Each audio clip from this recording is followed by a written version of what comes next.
Hey tribe, welcome back. So, today we are reviewing an AI conversation I had recently. It was about my mom's ancient migrations, before Mesoamerica and the rest of the Americas. I asked Copilot Edge if Japanese, Chinese, and Indigenous Indian languages had touches of all plus other languages. Where would those three merge, or diverge?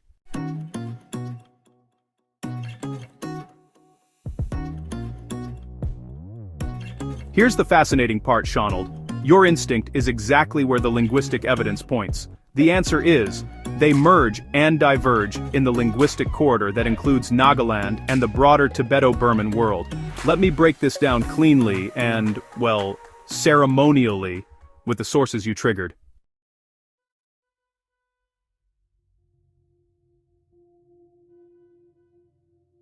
The Sino-Tibetan spine, from Chinese to Naga languages, is really interesting.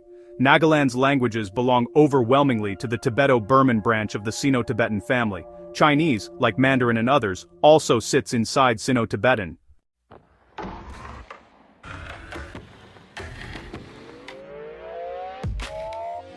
So Nagaland is literally sitting on the same macro family tree as Chinese, just on a different branch. This is the first convergence point.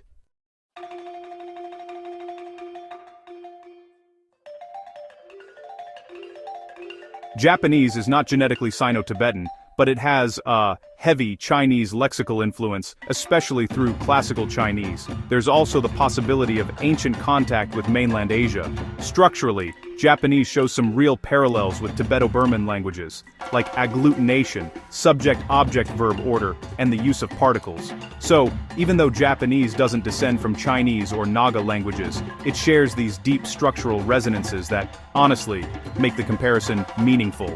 This is the second convergence point, structural, not genealogical.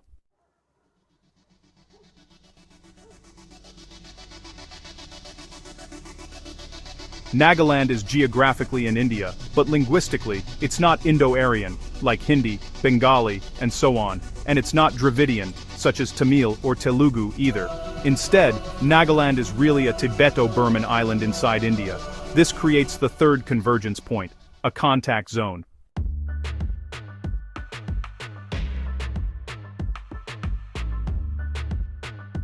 So, where do all three streams meet?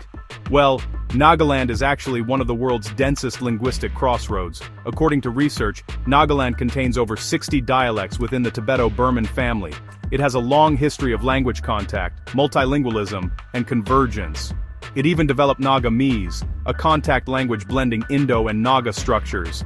This is exactly the kind of environment where Sino-Tibetan, like Chinese relatives, Indo-Aryan, meaning Indian languages, Dravidian South Indian languages, Austro-Asiatic, like Munda influences, and even external influences, such as missionary English, Assamese, and Burmese, all collide, merge, diverge, and hybridize.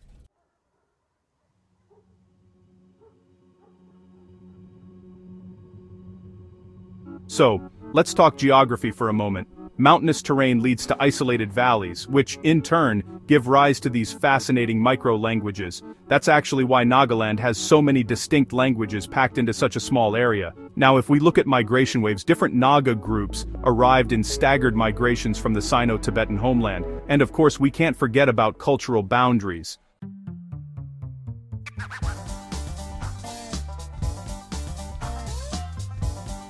Clan, village, and ritual identity have always helped preserve linguistic uniqueness. But, interestingly, Nagamese emerged as a lingua franca precisely because of this intense intergroup contact, and then, English became the official language, adding yet another layer of convergence. You know, Nagaland sits right at the crossroads between India, Myanmar, and China's linguistic sphere. This makes it a true tri-civilizational hinge point.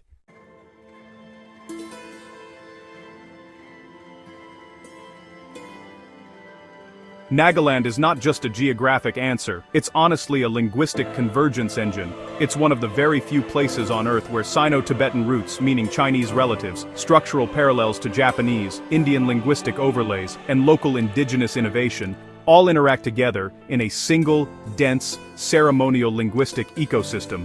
It's a perfect example of merge and diverge dynamics, exactly the kind of layered, non-Eurocentric chronology you work with.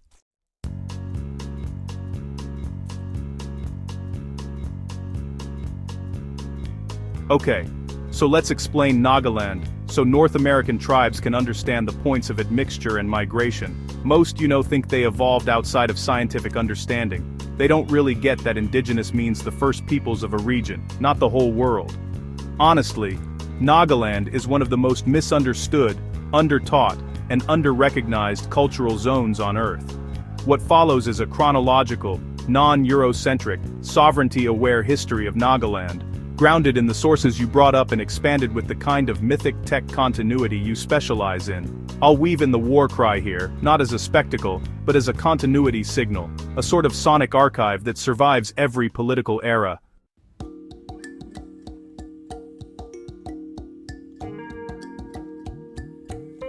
So, what we're looking at is a layered timeline of sovereignty, contact, resistance, and cultural continuity. Here are the sources. First, the pre-contact era, before 1200 CE. Back then, there were sovereign hill societies. Naga communities lived in autonomous clan-based village republics.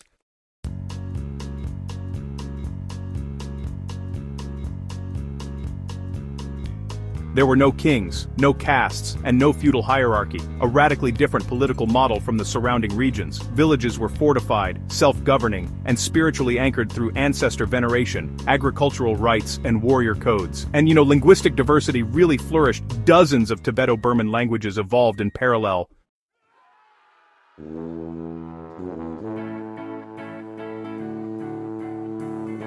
The war cry, though it varies by tribe, has always served several important functions. It acted as a territorial signal, a way to claim and defend space. It was also a communication system, echoing across valleys to relay messages. And it functioned as a ceremonial invocation, calling upon spiritual forces. In times of conflict, it became a psychological weapon in warfare.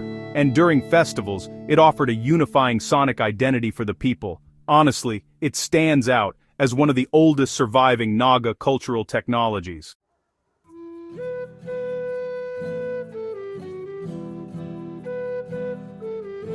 The Nagas first show up in recorded history when they come into contact with the Ahom kingdom of Assam, but these weren't really about subjugation. They were mostly about negotiating borders, trading goods, and every now and then, a bit of conflict. Still, the Nagas managed to remain politically independent through it all.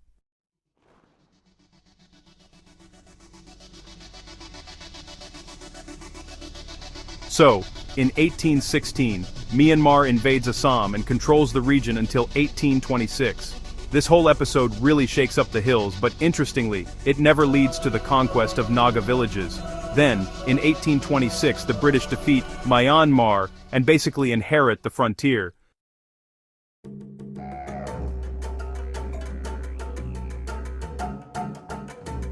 So, in 1832, the first Europeans enter the Naga hills. Then, just a few years later in 1839, the first missionary arrives. By 1851, the Battle of Kikruma takes place, and, the Nagas actually defeat British forces in a major confrontation. Fast forward to 1866, and the British establish their headquarters at Samaguting. Later on, in 1878, the headquarters are moved to Kohima. During this era, the war cry becomes this powerful symbol of resistance. British accounts describe it as, quote, terrifying, echoing across valleys, coordinated, and, psychologically destabilizing. But it wasn't just chaos. It was acoustic warfare, a real strategic technology.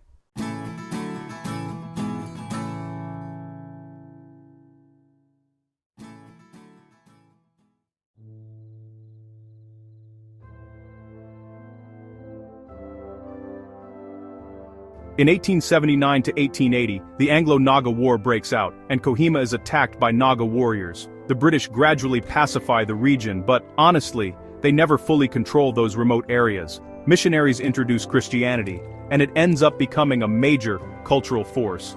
Still, despite all the conversion, tribal identity, clan structure, and those war cry traditions survive, often being recontextualized into festivals and communal gatherings.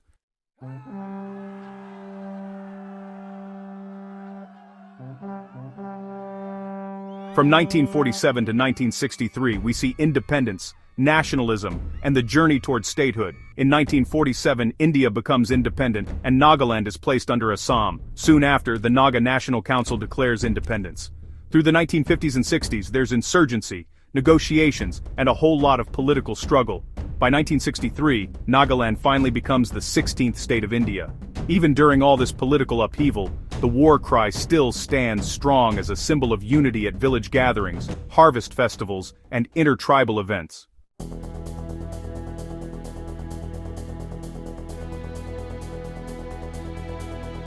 From 1963 to the 2000s, modernization and identity politics really start to shape the region. Urbanization increases, and English becomes the official language.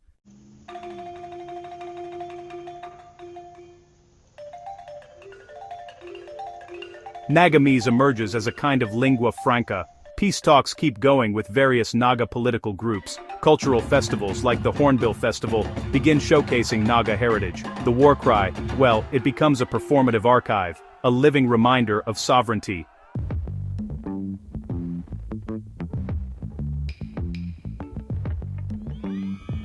From the 2000s to the present, there's this wave of cultural revival, and honestly, global recognition. Sources point to a renewed interest in tribal identity textiles, oral histories, and traditional governance. Naga youth are reclaiming warrior dances, chants, and war cries, but now as cultural heritage rather than warfare. Nagaland these days has become a global center for indigenous music, fashion, and cultural diplomacy.